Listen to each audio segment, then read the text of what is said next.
Collectivité, habitat et tertiaire, c'est toujours autour de ces mots-clés que Sandrine de Guillot va nous parler maintenant de l'utilisation d'une nouvelle génération de réseaux interactifs intelligents, les microgrids. C'est à vous, 10 minutes. Je peux prendre le petit... Hop, merci beaucoup. Bonjour à toutes et à tous. Merci tout d'abord à la Fondation pour l'organisation de ces universités et pour l'invitation, évidemment. L'objectif de ces quelques minutes est de parler du modèle énergétique de la ville en complément de mes prédécesseurs. Le sujet a déjà été abordé hier via divers prismes. Le point principal pour commencer, pour planter le contexte, c'est d'avoir en tête les 4 grandes tendances qui vont dessiner la ville de demain. Elle sera plus électrique, elle sera décarbonée, elle sera numérique et elle sera déconcentrée. Et c'est ce qu'il y a derrière la production d'énergie renouvelable. Donc quand on regarde ce nouveau fonctionnement, on se dit que le réseau électrique et le réseau énergétique devra être adapté à ces nouvelles villes, ce qui veut dire qu'elles vont chercher à développer des infrastructures intelligentes qui devront être communicantes, flexibles, réactives. C'est ce qu'on appelle des micro-réseaux intelligents et qu'on réduit généralement en microgrids. Ces microgrids recouvrent diverses réalités. Ça peut être un enjeu d'industrialisation, ça peut être un enjeu d'électrification, ça peut être un enjeu de raccordement d'une flotte de véhicules électriques, par exemple. On peut être sur des vocations extrêmement variées. Et du coup, on retrouve ce type de microgrid à différentes échelles. Ça peut être l'échelle du bâtiment, ça peut être l'échelle de l'écoquartier. Donc c'est assez vaste.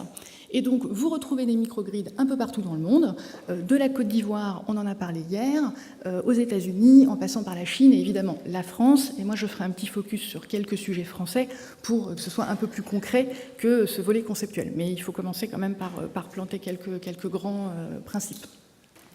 Si on regarde les objectifs que vous avez derrière la construction de microgrids, vous avez généralement 3 objectifs principaux qui sont pondérés en fonction des différentes situations que vous pouvez rencontrer. Premier objectif, vous avez la question de la résilience, c'est-à-dire l'accès au réseau, l'accès à l'énergie, la fiabilité de votre apport énergétique. Ce volet-là est essentiel dans la construction des microgrids, par exemple aux États-Unis ou en Inde, là où le réseau est fragile. En France, ça a un enjeu extrêmement limité puisque le réseau français est de très grande qualité. Donc ce ne sera pas le déterminant de la construction d'un microgrid. Vous aurez partout dans le monde, ça c'est assez partagé, un enjeu économique, c'est-à-dire que le microgrid vous permet d'optimiser votre facture et d'optimiser votre consommation. Ça, évidemment, ça intéresse tout le monde, où qu'on soit dans ce bas monde. Dernier volet, la question de la durabilité. Ça a été abordé lors de différentes interventions hier. C'est la question de votre empreinte carbone, la question de l'implication locale, la question de la COP21. Et donc, évidemment, ça, vous le retrouvez en France de manière très forte, notamment pour les projets publics et notamment pour des projets à l'échelle de quartier. Les représentants des territoires nous en ont parlé à plusieurs reprises. Aux États-Unis, ça a beaucoup moins d'impact. Voilà. Donc, ce sont les 3 principales raisons pour construire un microgrid. Microgrid qui ensuite techniquement doit s'adapter à ces différents objectifs et aux différents contextes. Et donc vous retrouvez 5 fonctions dans les microgrids, plus ou moins pondérées, plus ou moins importantes. En gros, vous avez toujours le développement d'énergie renouvelable et la production d'énergie renouvelable.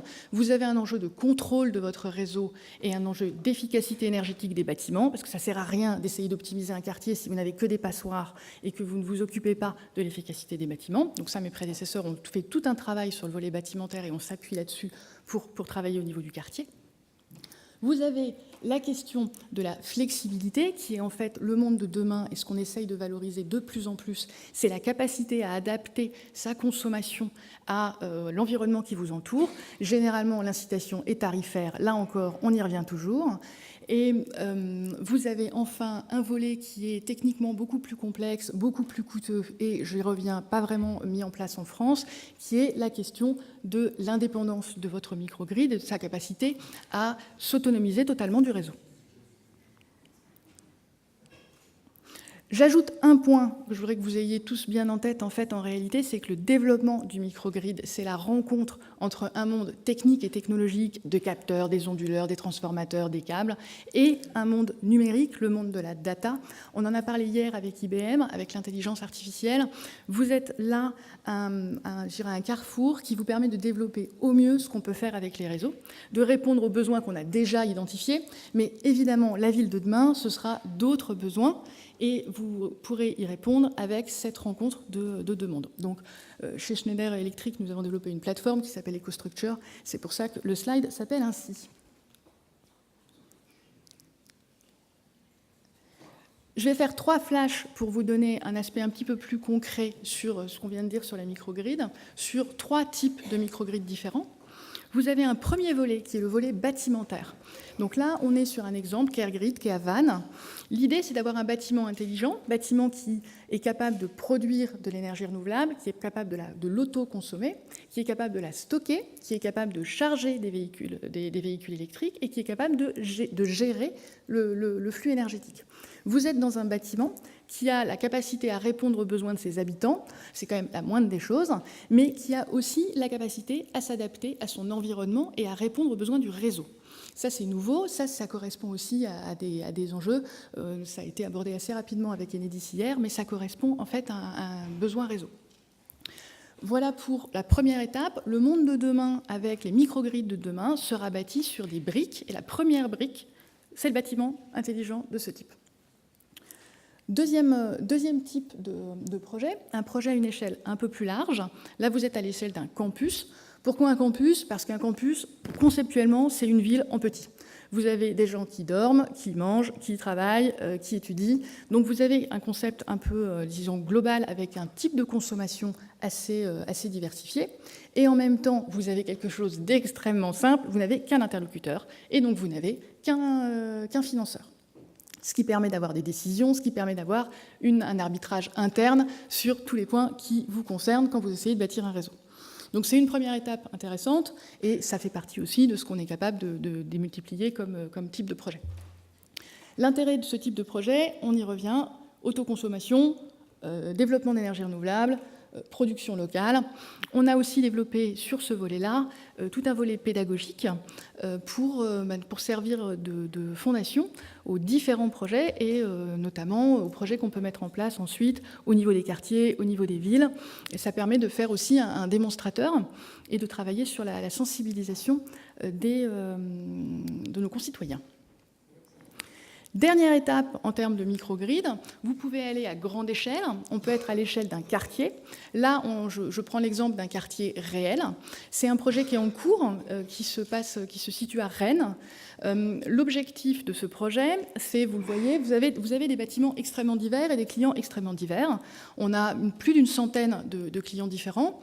Vous avez des universités, des laboratoires, des crous, des résidences individuelles, un McDo, des pharmacies. Bref, vous avez des acteurs extrêmement divers qui ont donc une vision différente de leur consommation d'énergie, qui ont une facture extrêmement différente, je ne vous le cache pas, qui ont un enjeu de communication, là encore, qui diffère en fonction des uns et des autres. Et donc, en fait, l'enjeu de ce type de projet, ce n'est plus un enjeu technique ni technologique, puisque ça, en fait, on a vu sur les projets précédents qu'on était capable de le faire. Là, vous êtes sur un enjeu de modèle, avec 2 types de modèles. Vous avez le modèle économique et financier. Comment est-ce qu'on fait voler un tel projet, c'est-à-dire d'où vient le flux financier? Et donc là, il faut réussir à assembler plusieurs piliers et à rassembler tous ces acteurs autour des mêmes intérêts. Vous avez 3 intérêts en fait. Vous en avez un qui est la production locale d'énergie qui permet en effet d'avoir une redynamisation du tissu social, qui permet d'avoir un engagement local et qui permet d'avoir une valorisation du quartier.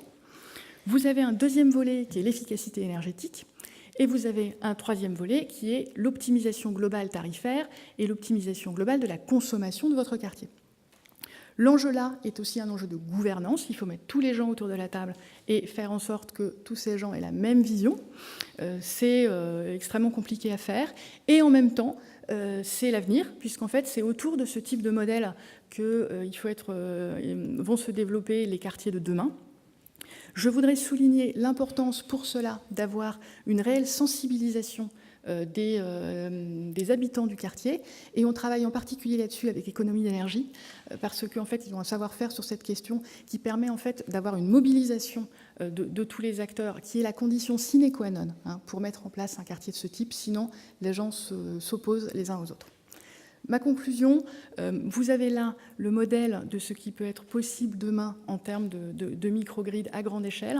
Pour que ce soit possible, il faut réfléchir évidemment aux enjeux réglementaires. Ça a été abordé par Enedis hier et c'est clairement un enjeu de la filière. Et vous avez, au-delà de ça, un enjeu d'engagement politique et social. Mais ça, je crois qu'au regard de tout ce qu'on a entendu depuis le début de l'université, ça paraît acquis. Voilà, merci beaucoup. Sandrine Guillot, merci. Vous retrouverez la biographie de Sandrine de Guillot, comme celle de tous les autres participants à ces stand-up, sur le site de la Fondation.